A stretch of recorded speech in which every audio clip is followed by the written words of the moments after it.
এই স্বার্থের পৃথিবীতে কেউ কারোর উন্নতিও দেখতে পারে না।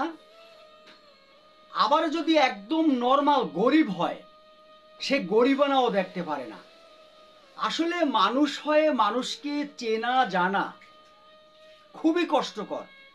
এই পৃথিবীতে আমরা যারা বসবাস করি, আগের মানুষের সাথে আর এখন বর্তমানে মানুষের সাথে আকাশ পাতাল ডিফারেন্স। আগের মানুষগুলো মিথ্যে কথা বলতো না, আল্লাহর কাছে যা কিছু চাইতো সরাসরি দুহাত তুলে আল্লাহর কাছে হাত তুলে চাইতো। সৃষ্টিকর্তা আল্লাহ পাক রব্বিল আলামিন তাদেরকে দিয়ে দিত। আর এখন বর্তমানে সত্য যদি আপনি বলেন, তাহলে কলম আপনাকে আপনার ঠাঁই হবে ওই কারাগারে, জেলখানায়। আর তা না হলে আপনাকে গলায় ফাঁসি দিয়ে চলে যেতে হবে না ফেরার দেশে। সম্মানিত ভাই ও বোনেরা, আমার বোনদেরকে বলছি, জাহান্নামে কলম সর্বপ্রথমে কলম মেয়েরাই যাবে, আমার মা বোনেরা জাহান্নামে যাবে। এর জন্য আপনারা ওই অন্ধকার কবরের কথা চিন্তা করে, জাহান্নামের কথা চিন্তা করে আপনারা যারা বেপর্দায় কাজ করেন, নিজের ইজ্জতকে বিলিয়ে অন্য মানুষকে দেখিয়ে ফেসবুকে ইউটিউবে ইনকাম করছেন, আমি তাদের কাছে হাত জোর করে অনুরোধ করছি, মাইন্ড করবেন না। কেন? আপনি সুপথে থেকে ভাইরাল হতে একটু কষ্ট হয়, তাই না? কোনো সমস্যা নেই। আস্তে আস্তে মনে রাখবেন, আস্তে আস্তে এগিয়ে যাওয়া আর দ্রুত ভাইরাল হওয়া, নিজের মান সম্মান মাটির সাথে মিশিয়ে দেওয়া। আপনি যে অসভ্যতনা করেন, যে ভিডিওগুলো তৈরি করেন, আপনার ওই ভিডিও কি আপনার চাচার সামনে পড়ে না? আপনার ভাই, আপনার আত্মীয় স্বজন, তারা কি দেখে না? তাহলে যদি দেখে, তাহলে আপনি ওই ধরনের ভিডিও কিভাবে তৈরি করেন? একটু চিন্তা করেন। দুনিয়ার সুখের জন্য আমরা কত কিছু করি, মিথ্যে কথা সাজিয়ে গুছিয়ে বলি, অন্য মানুষের হক ঠগাই, মা বাবা গুরুজনকে সম্মান করি না। আপনি দেখেন মহামারী করোনার ভিতরে নিজের গর্ভধারণী মা, সেই মাকে কলম তার করোনা হয়েছে দেখিয়া তার নিজের সন্তান রাস্তার ভিতরে ফেলিয়ে দিয়েছে। আর নিজের বাবাকে সে আপনার আশ্রমে দিয়ে আসছে, শুধু তার ছেলে সন্তান নিয়ে সুখ শান্তি করার জন্য। এই মা বাবা যেদিনকার বিদায় নিয়ে চলে যাবে, যখন আপনি বৃদ্ধ হবেন, আল্লাহর তরফ থেকে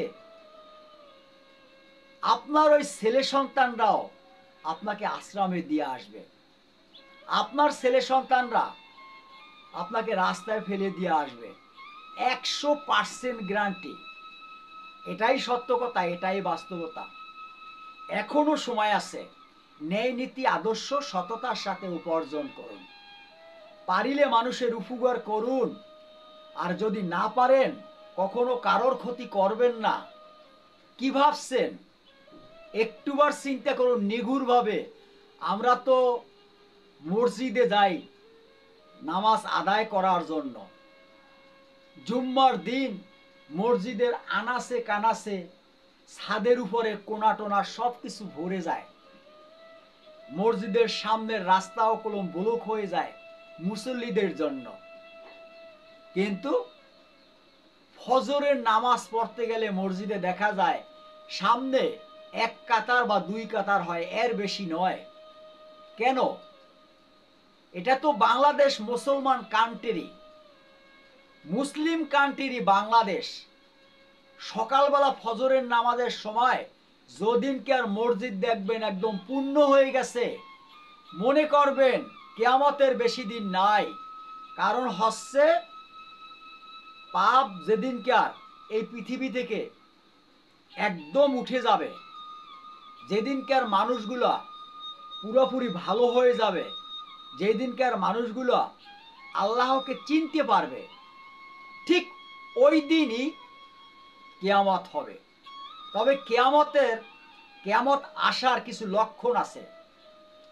কিয়ামত আসার আগে সূর্য কলম পশ্চিম দিক থেকে উঠবে।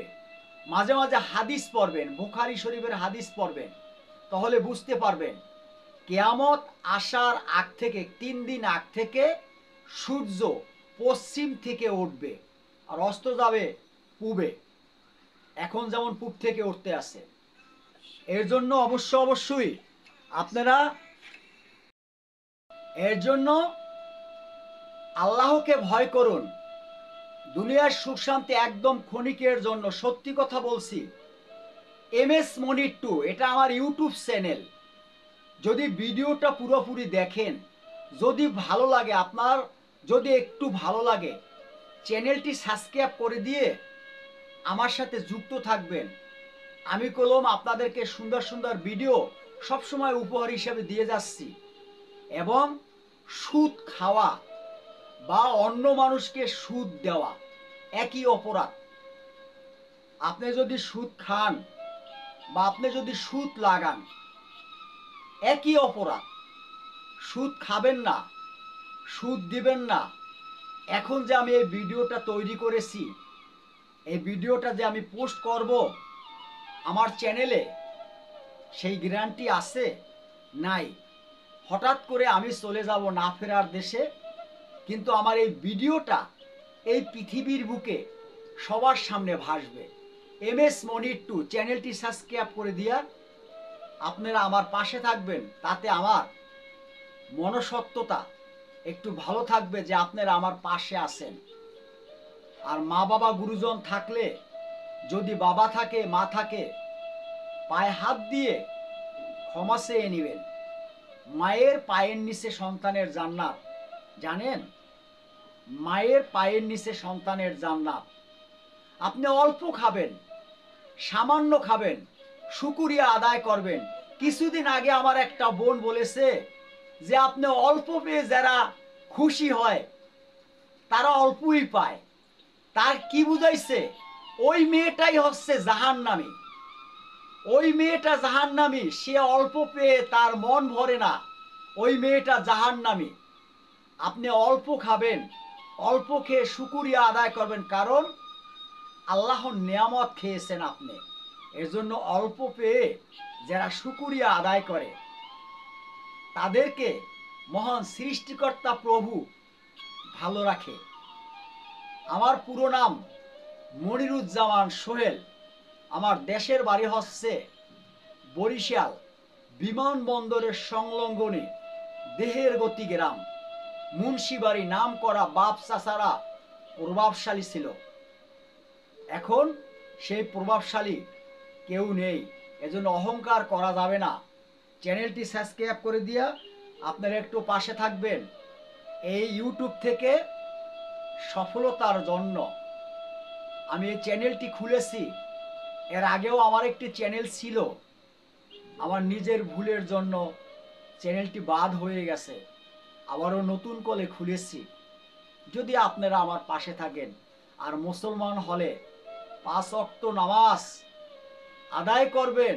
5 ওয়াক্ত নামাজ না পড়তে পারলেও আপনি নামাজ মাঝে মাঝে পড়বেন, কিন্তু নিজের ইমানকে মজবুত রাখতে হবে।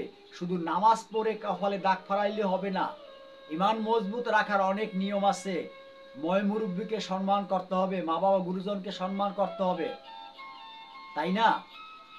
হক কথা বলতে হবে।